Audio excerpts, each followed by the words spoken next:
Vamos a hablar de Roma y el calendario. Ustedes saben que la vida religiosa, la vida política, la vida civil de los romanos se regía por un calendario. El primer calendario era de origen etrusco, del cual hemos hablado aquí algunas veces. Y después fue modificado por Julio César y la cristiandad misma usó ese calendario hasta 1582. La tradición atribuye la invención de este calendario al rey Numa Pompilio, que fue el segundo rey de Roma, ¿no? Se dice de este rey que nació el mismo día en que Rómulo fundó la ciudad de Roma, que fue, como todos ustedes saben, el 21 de abril del año 753 a.C. ¿Cómo se sabe esto?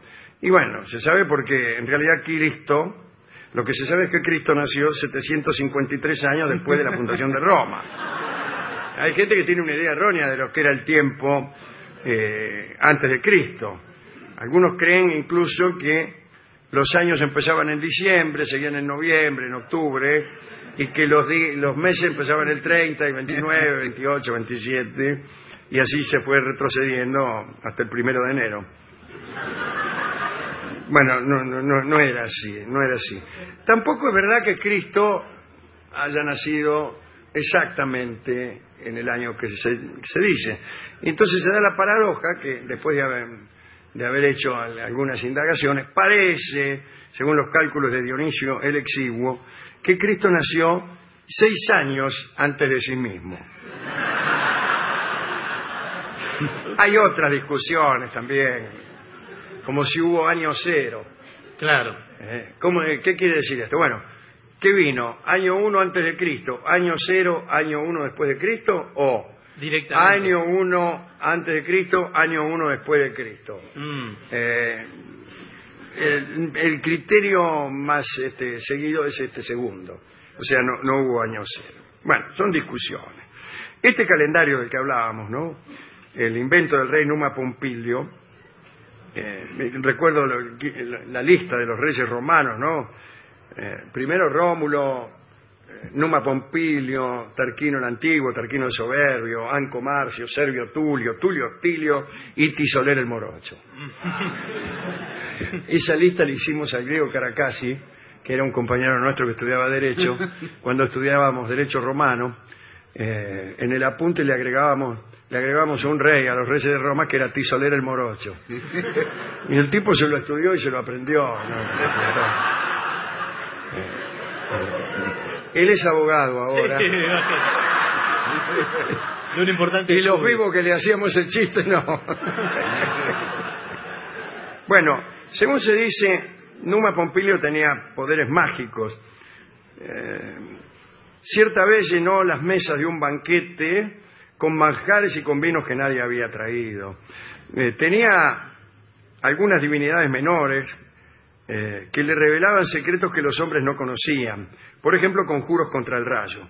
Dioses amigos que le decían, mirá, para el rayo tal cosa, enganchá los dedos. Bueno, suponete.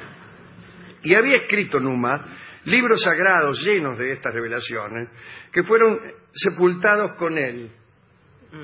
Una mala idea. Sepultaron, parece, a Numa en un ataúd y a los libros en otro. Unos 400 años después de su muerte, 400 sería mejor, una lluvia, ya esto fue durante la República, ¿no? Exhumó los féretros, la lluvia, como suele ocurrir, y entonces abrieron los féretros y encontraron los libros, pero el rey Numa no estaba. El otro ataúd estaba vacío. Debe ser cuento, pero no importa. Y vaya a saber por qué se les ocurrió a los romanos de aquel entonces quemar, que esos libros había que quemarlos. Entonces primero lo enterraron y después los quemaron.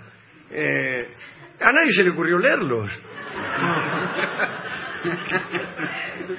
¿Qué cosa? Parece la feria del libro.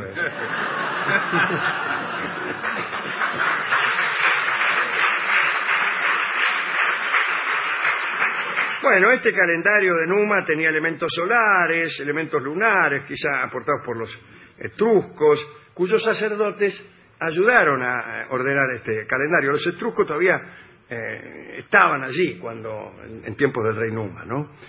Hay una obra que nos ayuda a recuperar ese calendario, que era además una agenda, que es lo que más interesa al calendario. El calendario no tanto los días, era una agenda que decía los días que eran buenos para hacer negocios, los días que eran malos, días fastos, días nefastos. Y hay un libro de Ovidio, un autor muy transitado en este programa, recuerden ustedes la Metamorfosis de Ovidio, y este es Los Fastos. Es un largo poema de 4.772 versos, que aprenderse de memoria ya es una cosa, ¿no? Y ahí se describen día a día las festividades romanas de la primera mitad del año. Llegó hasta la mitad Ovidio. Impresionante lo que hubiera sido todo el año. Sí, claro. Bueno, hubiera durado bastante más. En los tiempos primitivos, los romanos tenían un año de 10 meses. Solo 10 meses, desde marzo hasta diciembre. E ignoraban 2 meses que no tenían nombre, meses muertos. Entonces empezaban en marzo, que era el mes dedicado a Marte, que era por otra parte el padre de Rómulo, Marte, ¿no? El fundador de Roma. Después venía Aprilis, que venía de Aperire, de abrir, la tierra se abre en ese mes en el hemisferio norte. Después venía Mayo, que estaba dedicado a Maya, una antigua diosa, que parece que andaba con Vulcano, el dios del fuego, que no tiene que ver con la griega Maya, la madre de Hermes, bueno, todas esas cosas. Junio era tal vez dedicado a la diosa etrusca Iuni, ¿no? O tal vez a Juno, la forma romana de Hera, la mujer de Júpiter. Después venían los numerales, Quintilis, Sextilis, que ya en época del imperio, Quintilis fue julio, por Julio César, y Sextilis agosto, por Augusto, y después septiembre, octubre, todos los que ya conocemos. Ahora bien, los etruscos hicieron una innovación, se introdujeron enero y febrero, que le dieron vida a los meses muertos, ¿no? Enero estaba dedicado a Jano, el dios de las dos caras, Januarius. Yo no sé si es que una miraba para atrás y otra para adelante, que no solo quería decir que examinaba al mismo tiempo el porvenir del pasado, sino que era el dios que examinaba las cosas viéndolas desde diferentes ángulos. Es una especie de Ortega y Gasset avant la lettre. Entonces era el dios de la evaluación consciente, de la reflexión. Bueno, pero era también Jano, mirá qué lindo esto, el dios de las puertas. Sí. Y lo ponían siempre una imagen arriba de las puertas. En época de guerra el templo de Jano estaba siempre abierto, porque decían que Jano ayudaba en la guerra, pero bueno, cada vez que había una puerta metían una imagen del dios Jano. Bueno, no importa. Después el otro mes era Februbus, un dios de los muertos, identificado luego con Hades. Ahora bueno, ¿cuál es el lío acá? Fíjate, mayo, marzo, quintilis y octubre eran de 31 días, febrero 28 y lo demás 29. Total 355, macho. Te faltan 10. Claro, seguís así, van pasando los años y a vos te dan las vacaciones para ir a Mar del Plata mientras cae la nieve. Sí. Ahora bien, para cubrir la diferencia, de cuando en cuando, por decreto, se intercalaba un mes, por decisión del gobierno. Y el mes ese lo ponían entre el 23 y el 24 de febrero. ¿Vio cómo es el gobierno?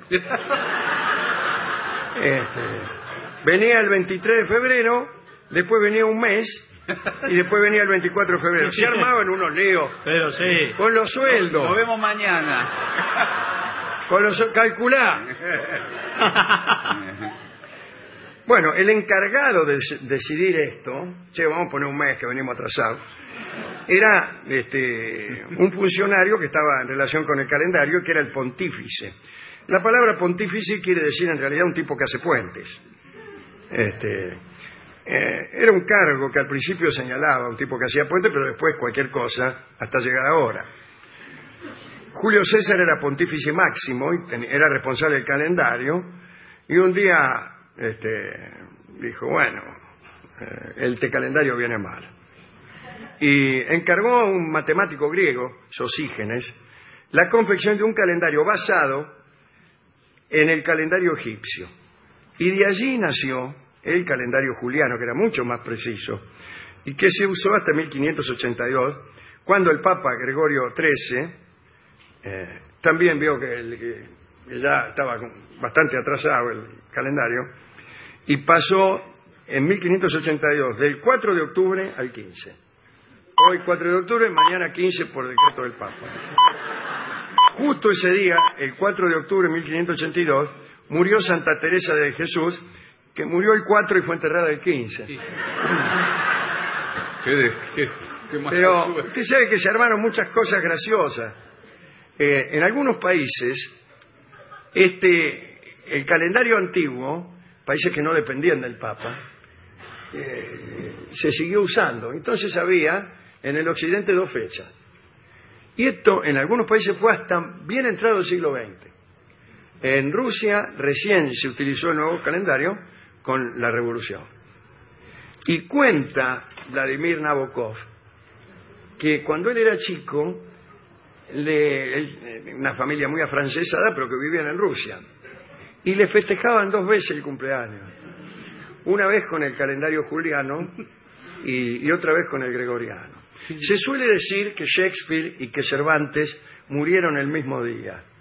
En realidad no, porque en Inglaterra todavía estaban El otro calendario. utilizando el otro calendario, así que no murieron el mismo día. Bien, hay un detalle lindo que es los meses lunares que usaban los romanos, los meses, ¿no? Tenían 3 puntos. El primero se llamaba calendae, que era el primer día del mes. Y de allí viene la palabra calendario, ¿no? O sea que las calendas de un mes eran el primer día. Las viejas solían usar, hasta no hace mucho, el dicho para las calendas griegas. Este te va a pagar para las calendas griegas. Y las calendas griegas eran un oxímoron, porque los griegos no tenían calendas, y sí los romanos. Pero ese era un dicho de viejas romanas, que ya no hay. Después, una de las invenciones de este nuevo calendario juliano eran los días agregados cada 4 años. Y entonces no lo ponían el 29 de febrero, no inventaban el 20, sino un día que también estaba entre el 23 y el 24 de febrero. Ahora, si calendae era el primer día de cada mes, 23 de febrero era el 6º día antes de las calendas. Y si después del 6º día antes de las calendas ponías otro día más, era que había 2 días sextos antes de las calendas. Es decir, era un día bisexto. Y por eso ese día supernumerario da nombre al año que lo contiene, que es bisiesto, ¿no? Bueno, todas esas cosas tenía este calendario. Había días que se llamaban fasti, fastos, durante las cuales se podían hacer negocios, otros nefastos, que no todos de mal agüero como se cree ahora, ¿no? Pero en los que no se hacía mucho. Había incluso días mixtos, que eran a la mañana fastos y a la tarde nefastos, como sabe cualquiera, ¿no? Y ahí estaban todas las fiestas, que eran obligatorias, la fiesta de los escudos, había fiestas el 14 o el 15 de mayo, había una procesión que iba a buscar unos muñecos y lo tiraban al río, creyendo que de este modo libraban a la sociedad de muchos males. Había unas fiestas en diciembre que se llamaban Saturnales, que ahora nosotros llamamos Navidad. Bueno, bien está haberse acordado de este calendario romano, que no solo era una manera de organizar la vida política, sino que era una agenda, una forma de saber cuándo se podía y cuándo no se podía hacer algo. Y también era una forma de vaticinar, al decir que ciertos días eran propicios y otros no. Bueno, esta es una forma de vaticinio. El martes no te cases ni te embarques es una forma de vaticinio. Cuando pienso en a quién dedicar esta pequeña recordación, se me ocurre pensar en los 2 personajes históricos cuyo homenaje es más prolongado, que son Julio César y Octavio Augusto, que todavía se llaman así hoy los meses, ¿no?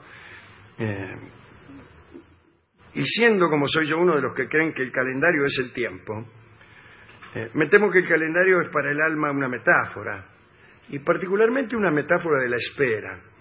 El calendario está relacionado con la espera. ¿Qué es lo que hace un tipo cuando está en cana? Sí, Sino cuenta los días. hacer él su propio calendario, lo escribe en la pared, ¿no? Marcando rayitas. ¿Para qué consulta uno con más frecuencia el calendario sino para saber cuánto falta para que algo suceda, ¿no? Y yo creo que así como los romanos señalaban en cada día si es que era propicio para los negocios o si no lo era, los calendarios que nos regalan los tintoreros, que son los que han reemplazado a los pontífices en el cuidado del calendario, ahora son los tintoreros, ¿no? Por favor. Deberían hacer constar cuándo van a ocurrir las cosas que esperamos que ocurran. Y así cada año podíamos consultar, bueno, aquí te va a pagar tu cuñado, aquí sucederá esto, aquí lo otro. Pero bueno, también podría decirse que esperar es engañoso, que en cada espera hay una trampa, que esperar desgasta y que los sucesos son a veces como sombras fugitivas, que como la zanahoria que tienta al burro va engañando al hombre esperanzado, ¿no? Digo, en vista de esta última consideración, yo decretaría la anulación del calendario y haría la experiencia de una vida sin calendario. Y no me vengan ahora con que esto se parece a esas cosas que dicen la gente que lee El Principito, ¿no? Y que quema sahumerios en la casa y que dicen que ellos no tienen reloj porque viven libremente. No. Es la experiencia de saber qué podría ocurrir en un mundo donde nada esté sujeto a los acontecimientos futuros. ¿Y quieren que les diga qué ocurriría? Pues la civilización se desbarrancaría, porque no hay una sola cosa que hagamos que no tenga su punto de apoyo en el futuro, que no sea mirando hacia adelante, que no sea atando la soga por la cual nos deslizamos a algo futuro de lo que hacemos depender nuestro presente. No hay otra cosa que esperanza. La esperanza de cobrar el sueldo a fin de mes, la esperanza de convertirse en un abogado si es que uno estudia, Dios mío. Comprar un cinturón para que luego los pantalones no se nos caigan. Hay una entropía del alma que tiende hacia el futuro. Vivimos, decía Ortega, como el arquero de Racing, inclinado hacia adelante, inclinados hacia el futuro, ¿no? La justicia la proyectamos hacia el futuro y hasta diría yo que nuestro cuerpo se prepara para el amor, para una instancia futura. Nuestro cuerpo adivina lo que va a pasar, a veces.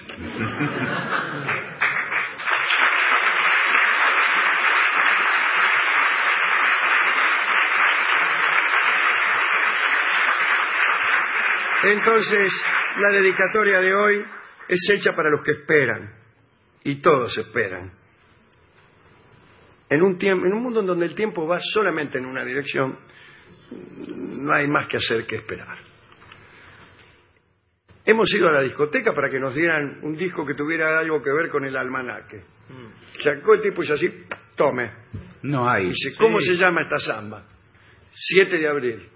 Listo. Sí. Bueno, ¿Qué tiene que ver? Es van a un día. encontrar con mucha Es una fecha. samba que aparece en el almanaque. Me Bueno, mostró el 7 de abril. Aquí. Bueno, por favor. Vamos a escuchar entonces, dedicado a Julio César, el inventor del almanaque, esta samba, en la versión de Eduardo Falú, la 7 de abril.